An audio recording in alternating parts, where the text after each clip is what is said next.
Hey guys, Ricky here with an editing video on cropping your images today.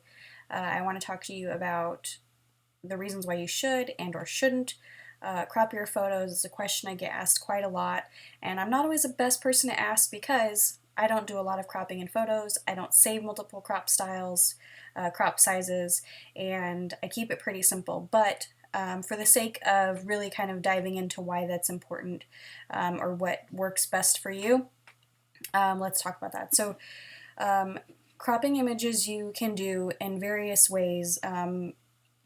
Obviously, it can start with being in camera, right? So your composition, that's really another form of cropping a photo. If you step back or if you step in further, that's cropping your frame. It's not typically referred to as cropping, it's just adjusting your composition. But then you can take it into Lightroom and you go to this little tool right here, and then you can further adjust. The first thing I always do is I straighten my photo or my horizon to the way I want it. That's about the only thing I do in this area. But if I really need to take out some distracting elements, say these forks down here are bothering me, I can just pull that up a little bit, and that's no longer a distracting element. Other options are to crop for the print size that you are going for. So in Lightroom, it has this little lock right here, and you can't change the size by adjusting it. So I can move outside the screen here, and I can adjust it to the left and right, staying in the same orientation. If you hit X on your keyboard, you can change the orientation completely to be horizontal. X again, you get vertical. But you can't change what the size is in proportion to its original photo size. But if you hit the lock here, now you can adjust it however you like, or select one of these size options that are most commonly for printing. If you know what you want to print, then this is a helpful idea. Or if you are exclusively using Instagram and you always want that 4x5 that it typically goes for, well then in Instagram this is exactly the part of the photo that's going to show. I think that's about the right ratio. I'm not exactly sure on that. Like I said, I don't do that. When I upload a photo to Instagram, it will automatically give me the opportunity to just size it the way that I want, and it doesn't hinder my DSLR pictures at that point. It's just social media, so I don't take that too seriously, but I know a lot of other people who do. And if you're a visual person and you need that opportunity to just be like, nope, I need to see how this is going to look, and I want to edit within those parameters, then you're set. But then, of course, if you're editing this and then you're going on through all of your work and you're not being mindful and you save this file size, and you don't have the original, or you don't have it backed up, then you can't get another size. This is now a 4x5 photo or an 8x10 photo, and the quality is reduced. So those are always things to keep in mind. If you see here, you'll see your quality size up here on the top left screen, and so I'm not sure, let's see how that changes in relation to your crop size. It takes quite a bit of cropping to really, there you go, to really change what it is. These are just the pixels here, but you can kind of get an idea of what that looks like. The smaller your crop, the smaller the file size, and the image quality can be lost. Shooting in RAW, there's a lot of image quality to save, but if I was shooting in JPEG, then it would greatly hinder the outcome, especially if I was printing. It would be half this or less. So it's really just preference. Like I said, if you know exactly what you want, or you're printing it, or especially if you're gifting it, it's nice to give somebody the right size that they already want to print at. But if you're just saving a general copy of your photo, or you always like it at one particular size because you know that's what you're always going to use, then do what works best for you.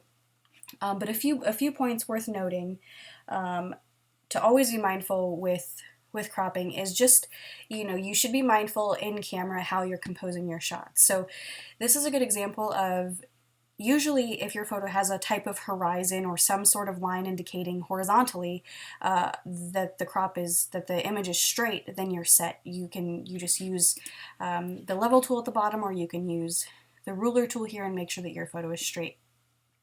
If you don't have that though, in this particular case, I'm shooting at a side angle, and so I have this diagonal line here, it can really throw you off. And I tend to be a little bit finicky on how that looks. You know, I would still, even like this, that would bother me. But it's like you're shooting at an angle, so what does that really matter? Well, it does matter because you still want it to be a natural looking angle. If you're adjusting it over here, or then you're you know, taking the size in, it really changes the perspective.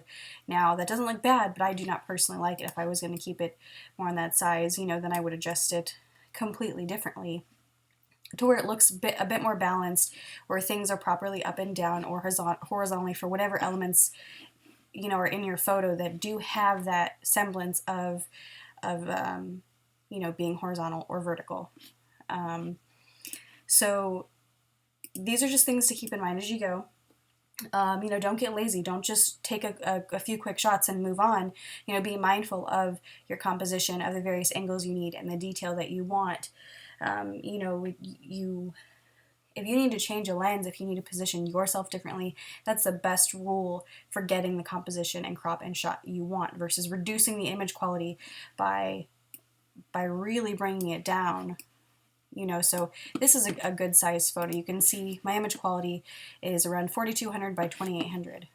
But say I'm cropping this down and I wasn't being mindful, and all I wanted was a detail of this cup of wine and this pizza.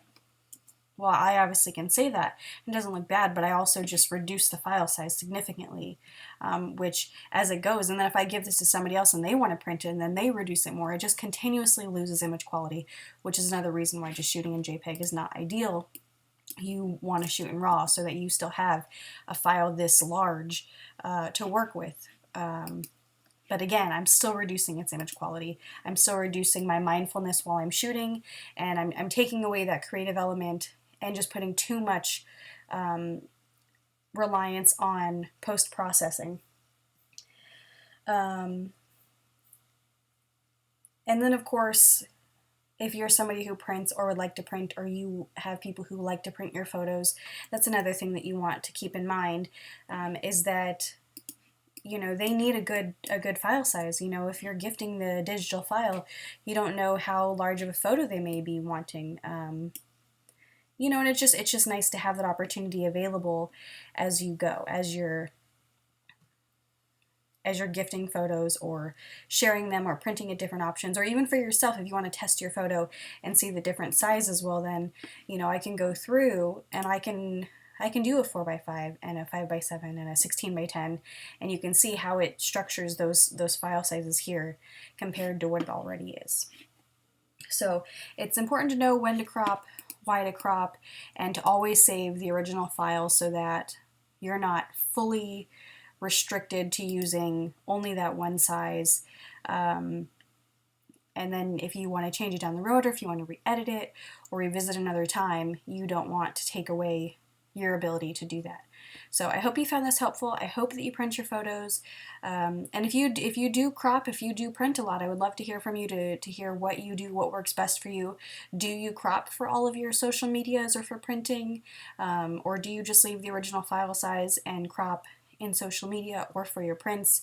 I know all printing labs, pretty much all printing labs I've ever used, always have an option as well to ensure that your file is sized right. And if you're already using the largest file size, you're not losing anything at that point. So just some things to keep in mind. If you have any particular thoughts on that, I'd love to hear from you, and I will see you in the next video.